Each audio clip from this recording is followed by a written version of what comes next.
Live mula sa GMA Network Center. 20 taon nang nakatutok. 24 oras. Yung motor namin! Nalagyan niyo kami! Palihin niyo yan! Nagmaniobra at humarurot palayo ang van na yan matapos makabangga ng motorsiklo sa Pasig. Kahit pinigilan ng ilang enforcer, tumakas pa rin ang van at nakadamay pa ng isang kotse at isang tricycle. Ang kabong detalye, alamin po sa report maya-maya lang. Tiit naman ng kampo ni Mayor Alice Guo na totoo ang sinabi ng alkalde sa pagdinig sa Senado. Samantala, isasara naman sa publiko ang susunod na pagdinig ng Senado tungkol sa pagkakakilanlan ni Guo. At nakatutok si Rafi Tima. Matapos kisahin ng mga senador dahil sa mga panibago niyang pahayag, gate ni Bamban Mayor Alice Guo pagkatapos ng pagdinig. Ako po ay isang Filipino at lalong-lalo na po hindi pa ako spy. Maraming mang nilinaw at itinama sa kanyang ikalawang pagharap sa Senado, gate ng kampo ni Guo, nagsasabi siya ng totoo. The burden of proof transfers to the accuser. Napatunayan nila na peke yung mga hawak naming dokumento. Yung kanyang birth certificate, yung kanyang passport, ilang beses na po yun na-renew. Iba naman ang tingin ni Senadora Risa Ontiveros, saan niya tila rehearse ng mga sagot ng alkalde. Sino ba namang mga tao ang hindi naturalesa na pag tinanong mo o anong memories mo nung bata ka na kusang lalabas yun, di mo nga mapigilan kasi ang dami-daming alaala. So lalo lang lumalalim yung misteryo tungkol sa pagkatao ni Mayor Alice Guo. Bagamat marami pang tanong ang mga senador at marami pa silang ipinapasumite mula sa alkalde, magiging closed door ang susunod na pagdinig. Marami rin daw nais malaman ng ilang senador mula sa ama ni Guo.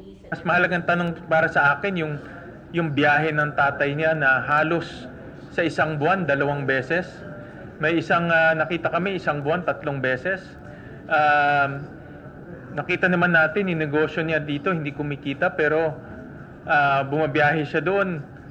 Dahil nagne-negosyo o may ibang ginagawa. O andalas no? At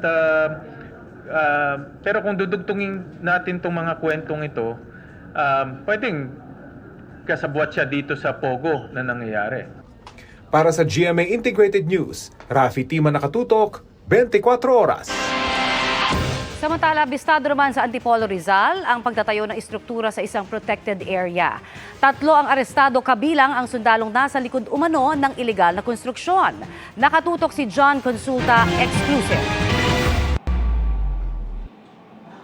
Kasama ang DNR Rizal, sinilakay ng NBI Cavite North District Office ang bahaging ito ng Antipolo Rizal. Huli sa akto ang ilegal umanong paggawa ng isang istruktura sa lugar na tinuturing na protected area. Inabutan din sa area ang ilang heavy equipment tulad ng backhoe, pison, cement mixer at mga construction materials.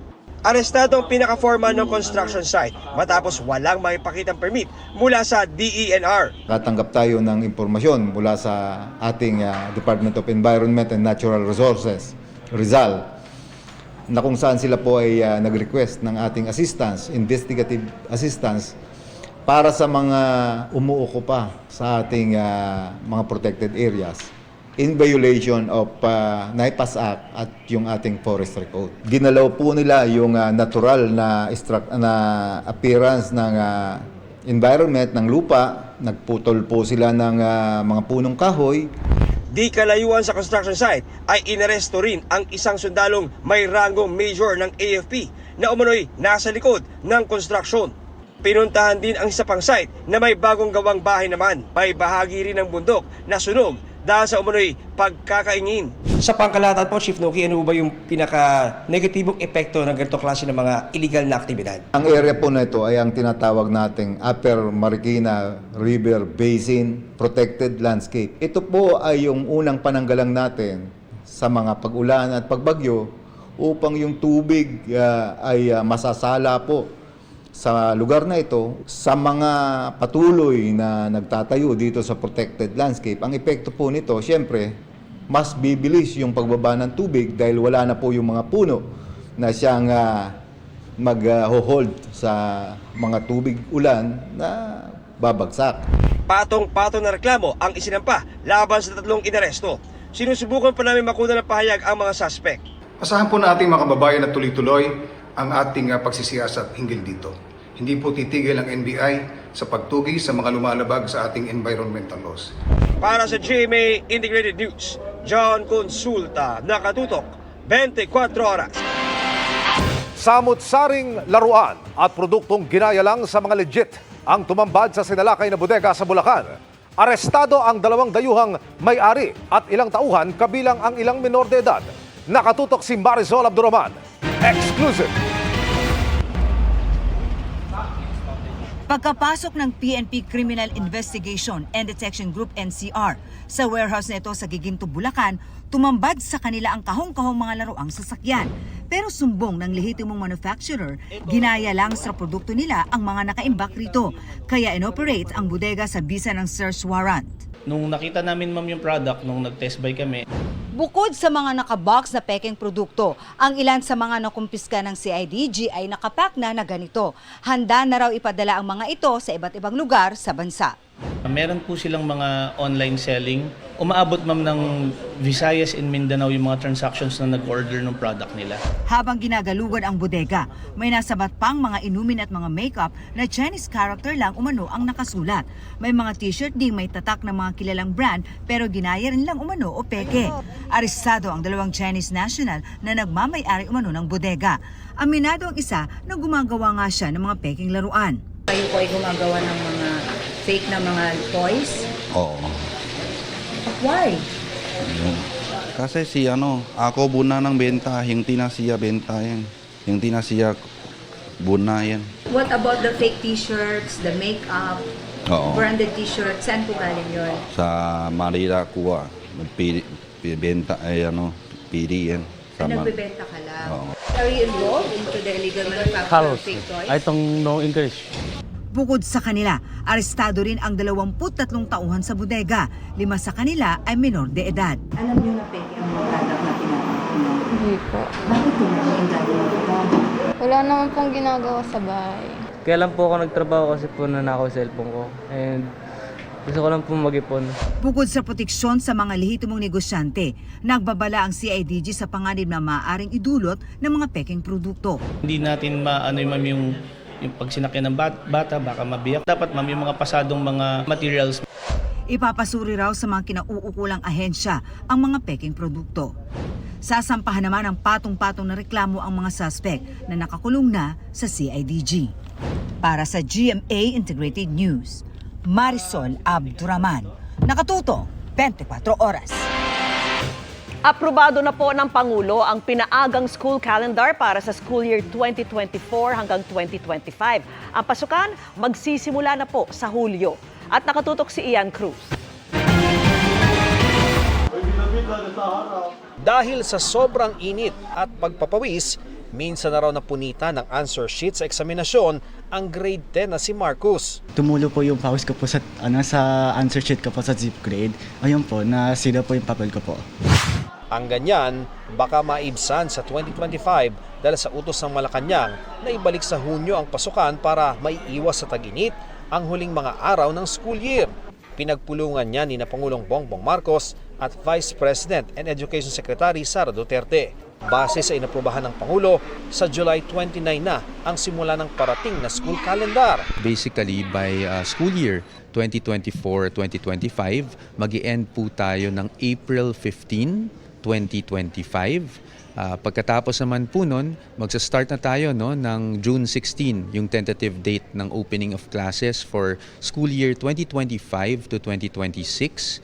At mag-i-end naman po yung school year 2025-2026 ng March 31. Hanggang April 15 ang next school year para pasok pa rin sa 180 school days kahit walang Saturday classes. Matatandaang nang pumutok ang pandemya, na-atras ng halos 3 buwan ng school opening na nagsimula ng August 24, 2020. Pero online classes muna. Nakita lang ang matinding kalbaryo tuwing tag-init nang magkaroon na ng face-to-face classes. Ayon sa Department of Education, maglalabas sila ng panibagong department order na magdedetalye ng magaganap na pagbabalik sa tradisyonal na school calendar. Suportado ang desisyon ng Pangulo ng isang samahan ng mga guro. Finally ay meron na po tayong mga eksaktong dates na pinag-uusapan. So, ibig sabihin ay pinal na po ito. At approve din para kay Marcos at sa inang si Geraldine. Good po sa akin kasi kapag summer class, nawalan pa ng concentration habang po nag-aaral po dahil sa tag-init po. Pabor po sa akin at sa iba po sigurong magulang dahil unang-una, hindi na po mahihirapan yung aming mga anak sa pagbiyahe. Para sa GMA Integrated News, Ian Cruz, nakatutok 24 oras. Nakipaghapunan sa Pangulo ang karamihan sa mga senador na pumabor sa pagluklok kay Senador Cheese Escudero bilang Senate President. Pero ayon po sa mga dumalo, wala daw itong kinalaman sa rigodon sa Senado. Nakatutok si Mariz Umali. Si First Lady Liza Marcos ang nag-post ng larawan na ito ng anyay casual dinner kagabi sa Bahay Pangulo sa loob ng Malacanang compound.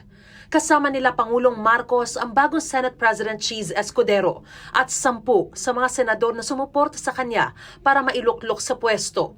Wala sa litrato sa Senador Bong Revilla pero dumalo ang misis niya si Cavite 2nd District Representative Lani Mercado Revilla. Katabi naman ng First Lady ang may bahay ni Cheese na si Heart Evangelista. Naroon din kahit hindi pumirma pabor kay Escudero sina Senador Win Gatchalian at Senadora Loren Legarda. Ang hapunan nangyari isang araw matapos bumaba sa pwesto si dating Senate President Mig Zubiri.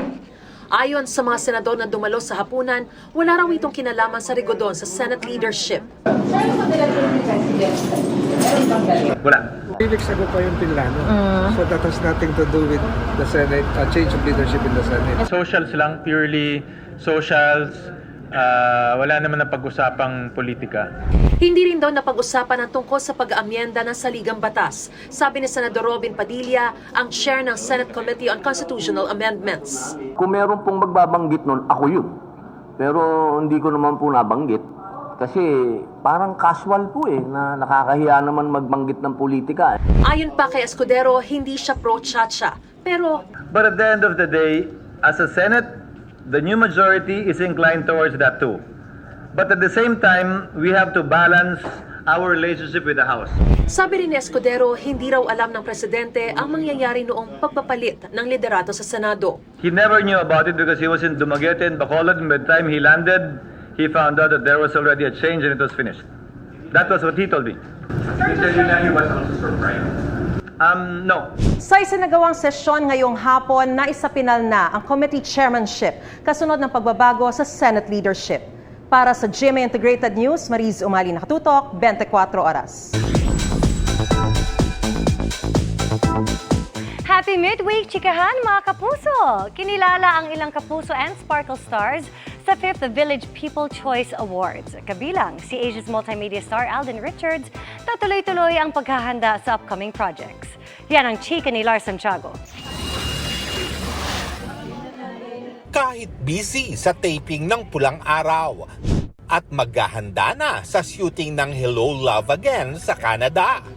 Humabol si Alden Richards sa Village People Choice Awards. For Pulang Araw po, tuloy-tuloy pa rin tayo. Hello Love Again, medyo mas jam-pack palalo po yung year natin because we're showing na po November 13. Siya ang hinirang na Actor of the Year para sa pelikulang 5 Breakups and a Romance. Happy po and syempre very grateful po to VP Choice Awards and of course to all my supporters who voted for me po. Nag-reap ng fruits of labor po namin for 5 Breakups. Maraming salamat po. Si Alden din ang tumanggap para sa GMA ng TV Station of the Year Award bago nanalo namang Actress of the Year si Marian Rivera para sa pelikulang Rewind. Maraming pong salamat sa award na ito. Si John Lucas naman ang nanalong Best Supporting Actor for Television para sa Black Rider. Thankful ako sa lahat ng mga sumusubaybay sa Black Rider and of course sa mga nakaka-appreciate po sa ginagampanan nating role. Kauna-unahang award na natamo natin sa ginagawa po natin sa television. Kaya sobrang saya. Most Promising Actor Award naman si Sparkle star Jeff Moses para sa Abot Kamay na Pangarap na siya ring TV Afternoon Series of the Year. Happy ako, titular, parang sunod-sunod yung blessings. And then, as someone na bago pa lang sa industriya, so parang, syempre, overwhelming. I'm grateful. Cosplayer of the Year naman si makiling star Myrtle Sarosa. Sobrang grateful ko and of course sa buong Sparkle family ko.